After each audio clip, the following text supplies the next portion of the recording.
Ladies and gentlemen, welcome back to the channel. We got a little special treat for you. We have here, Mark. Right.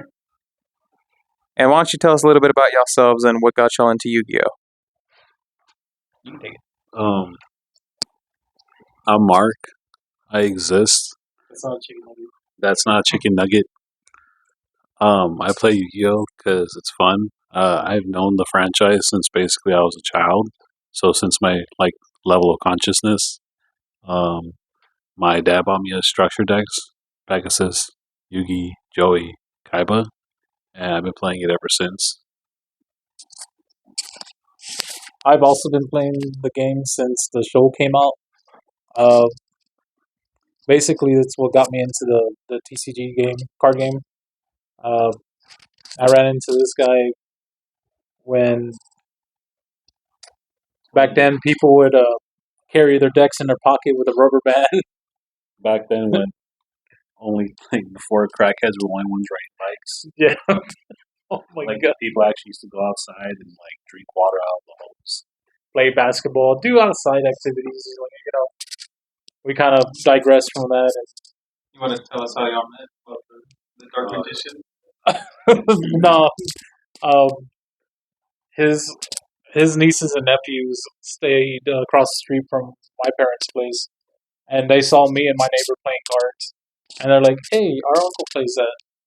So we invited him over. And he comes and he's like, "My uncle knows everything about the game." He pulls up with this rubber band, chewed up, washed up deck, and it was just a pile of cards that nobody understood. And he just starts playing them on the table, and I'm like, "Well, we didn't have a table; it was a concrete step stairs on his patio. on the patio. The wind was our enemy. The wind was our enemy. We literally were like, "You don't play Yu-Gi-Oh? Well, let me see how windy it is outside." Get some rocks put on top of them. Yeah, exactly. Flower pots to block the wind. Back then he was short and round. Now he's tall and round.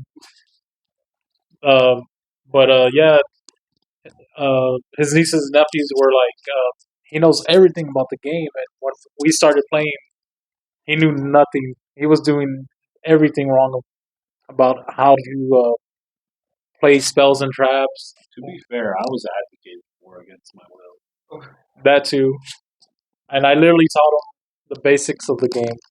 And now it's the other way around. I'm learning from him. What about the Dark Magician? It wasn't a dark magician. It was Slifer? Slither, Slither, or yes, Slifer the Sky Dragon. Slither the Sky. He basically traded him some real cards for a fake Slifer the Sky Dragon. And mind you, we were really young, and I was really stupid. He was real mean. And he told me that as long as I took care of the fake Slifer the Sky Dragon, he'd give me a real one. And then a week later, You gave me my cards back, right? Yeah. He just realized I was actually a lot dumber. He actually genuinely felt bad. He was like, "Oh no, yeah, I think it's probably because Frank's religious, so he actually thinks he has a soul.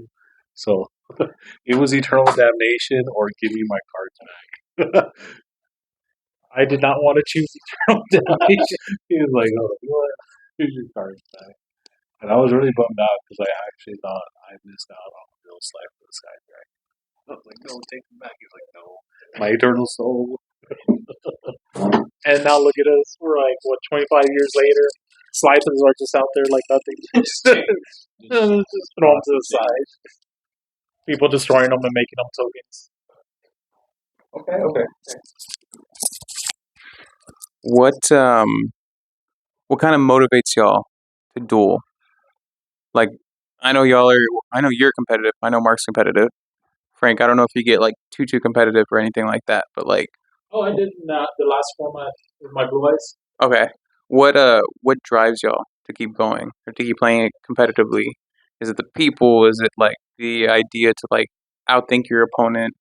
What kind of elevates it more for y'all? I guess really it's more like challenging myself and playing interesting builds. And I don't really play conventional decks that people usually play a lot. So the reason for that is because I don't like playing mirrors. So I usually stay away from like mainstream deck, and I'll just like play things that are like rogue or second tier, or just things that are like very good against the meta. But overall, it's just really the experience of the game, just playing because it actually makes me think, and I like the way interactions work. Also, the community, I suppose. You know. For me, I just like blue eyes in general. I just want to sit next to my opponent and be like, white lightning attack. You're done. Get out of here. You want to know what got into the competitive scene? He just wanted to see me lose. He got tired of That's true. I would sit next to him and be like, beat him. Just beat him. Just beat him up. He literally would just be like, "Hey, Mark," I'd be like, "Yeah, you're in the tournament." Like, how? I was like, "You up." He got tired of losing to me that he actually started paying to see me lose. And then I ended up like started winning, and he was just like, "Oh, this was not what I expected." Even now and then, a lot of people see us together, and they know what decks we play, but they hate him because of how he plays his deck. And they look at me and they're like, "You should know how to counter this." And I'll be like, "I do, but 9 times out of 10, I don't remember. I have to be in the moment to do it." Because I'll surprise him. I'll surprise him to the point where I'll make him use his entire hand, and I'll have a full board. And he's just like, Bro. "Don't ever do that to me again." Nah, bro. And Frank, literally, my friends, they'll use every single hand trap on me on the first thing. They don't even care if it's optimal or not. They just don't want to see me play. Exactly. They're like, I don't even know what that does. Can I use this on it? Like, I am. Like, Oh, he can draw 7 cards. No, not today. No brand open for you. yeah, basically. Um, what is one critique about the community that you would like to see get like fixed, or like name a couple things? Because I know Isaac was telling me in the last video, um, he's mainly trying to figure himself out where he needs to be in the space. Like, have y'all figured out where y'all belong in the space, or like you kind of go with the flow like me, or like what do you think is like the biggest drawback when it comes to like Yu-Gi-Oh as a community, whether it be here, anywhere else, or whether like in general like finding your space as well? I think I think the biggest thing is probably like respecting each other's opinions and being able to be adults and communicate our thoughts to each other, like getting our thoughts across. Because sometimes people in the community they take things personally, and it's because like people in the community have known each other for so long that like there's layers on layers of history with each other that like it's really hard to take things as simple like words. But that's probably the one thing I'd probably say, just so we can be more welcoming to new people. I got no comment on that. No. Because I really don't know what to say about it. Me personally, I just go to have fun. If I beat the good players, I beat the good players. If I don't, it's what if. I usually pay to see myself, uh, see how far I can perform, and if I get there, I get there. What is some advice that you would give to duelists who are possibly coming into the game, who has been in the game, but they're like they consider themselves amateurs, or they feel stuck in a certain area, like whether it be certain decks that they're playing that may not be with their playstyle, or they may be trying to incorporate too many hand traps and they don't have enough engine. Like what would be some advice? Um, I mean, as far as like deck building, I usually just consider like the top three best decks or the three most common decks I'm probably gonna come across, and just like build my deck to like go against those and win. I also do ask people like, hey, where do I hand trap on this archetype, or how do I counteract this one? But usually, like the only way to get better is just to play, and then like you'll start seeing what works and what doesn't, because like things on paper and things in real life they don't like translate. So things in theory have to be practiced for them to be at their best. For me, uh,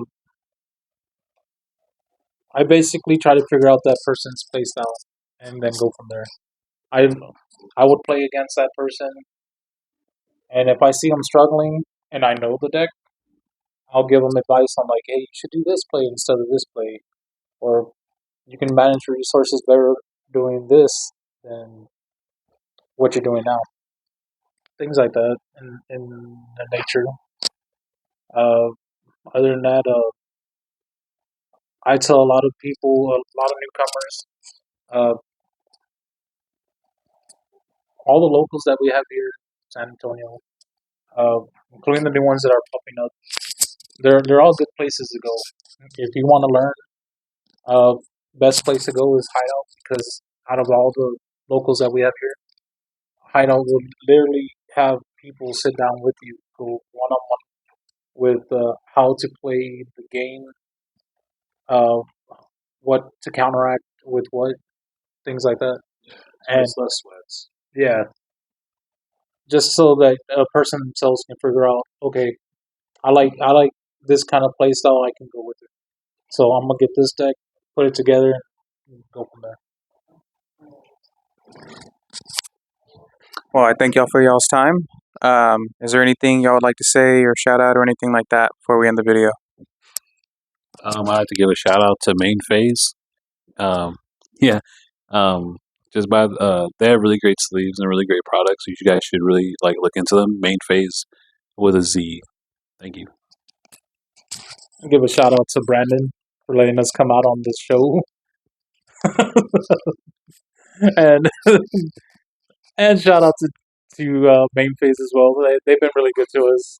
Yeah, they've been really good. We've been helping them support their products, and Their products. yeah. Other than that, Isaac and I forgot the other guy's name. Steven. Steven. They're, Shout out to Arnold. That's our boy. No, it's Andrew. Oh yeah. Andrew, what's I don't know. Arnold. That's our friend. Our buddy Arnold. Yes. Yes. You're the bad person. You thought I forgot about people, but it was you. But yeah, Cool. Thank y'all, gentlemen. We'll see y'all. Man, just shut the phone.